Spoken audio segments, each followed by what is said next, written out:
Kerja keras itu penting, namun bekerja dengan aman itu jauh lebih penting. Yuk kenali K3 lebih dalam supaya bisa pulang kerja setiap harinya dengan selamat.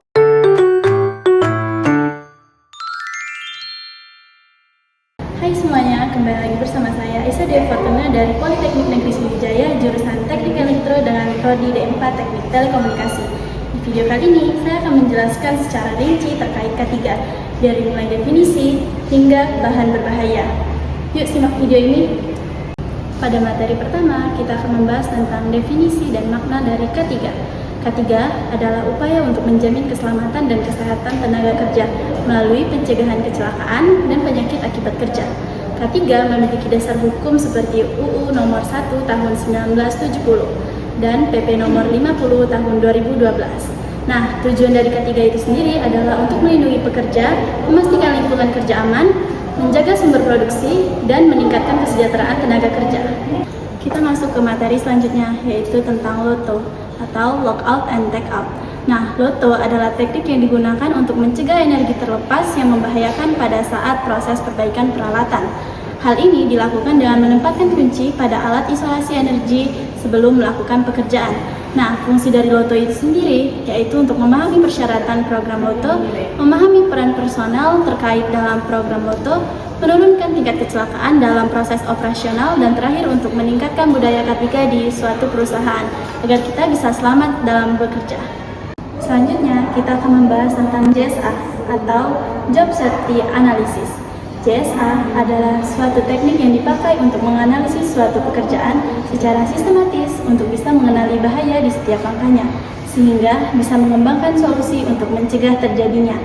Nah, tujuan dari JSA itu untuk mengembangkan kompetensi agar memiliki kemampuan membuat dan mengolah JSA atau analisis kesehatan kerja secara maksimal untuk mencegah kecelakaan. Nah, di JSA itu sendiri hanya terdapat 3, yaitu langkah kerja, yang kedua adalah potensi bahaya, dan yang ketiga adalah pengendalian risiko. Ingat, hanya ada 3 dalam JSA. Selanjutnya, kita akan membahas tentang PAK atau penyakit akibat kerja. Nah, penyakit akibat kerja atau PAK adalah penyakit yang muncul akibat bahaya di paparan tempat kerja. Penyebabnya bisa berasal dari faktor fisik, faktor kimia, faktor biologi, faktor ergonomi, dan juga hingga faktor psikososial. Dengan penerapan K3 yang baik seperti penggunaan APD dan kepatuhan terhadap SOP, resiko PAK bisa dicegah. Pada materi selanjutnya tentang K3, kita membahas tentang CPR atau RGP. CPR atau Cardiopulmonary Resuscitation adalah tindakan pertolongan pertama untuk orang yang mengalami henti nafas dan detak jantung karena sebab-sebab tertentu. CPR bertujuan untuk membuka kembali jalan nafas yang menyempit atau tertutup sama sekali. Nah, resusitasi jantung paru atau CPR dilakukan dengan mengkompresasi dada serta memberikan napas buatan bagi orang-orang yang membutuhkan.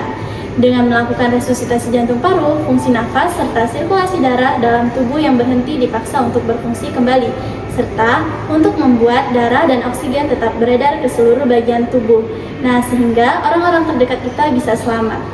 Nah, kelanjutan dari CPR itu ada AED atau Automated External Defibrillator, adalah sebuah alat medis yang dapat menganalisis irama jantung secara otomatis dan memberikan kejutan listrik untuk mengembalikan irama jantung jika dibutuhkan. Alat ini berfungsi untuk menolong orang yang mengalami henti jantung. AED memungkinkan lebih banyak orang untuk merespon keadaan darurat.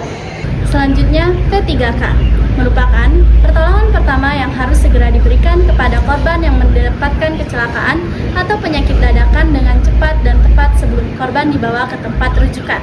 Nah, P3K dimaksudkan untuk memberikan perawatan darurat pada korban sebelum pertolongan yang lebih lengkap diberikan oleh dokter atau petugas. Tujuan dari P3K yang pertama untuk menyelamatkan nyawa korban, meringankan penderitaan korban, mencegah cedera atau penyakit lebih parah, dan untuk mempertahankan daya tahan si korban. Selanjutnya kita masuk ke materi Fire Safety and Firefighting. Nah, yang pertama kita harus mengetahui definisi dari api itu sendiri.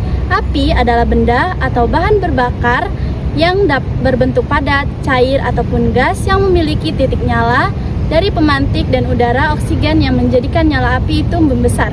Nah, dari api yang kecil itu bisa menyebabkan kebakaran, karena kebakaran adalah api yang tidak terkendalikan.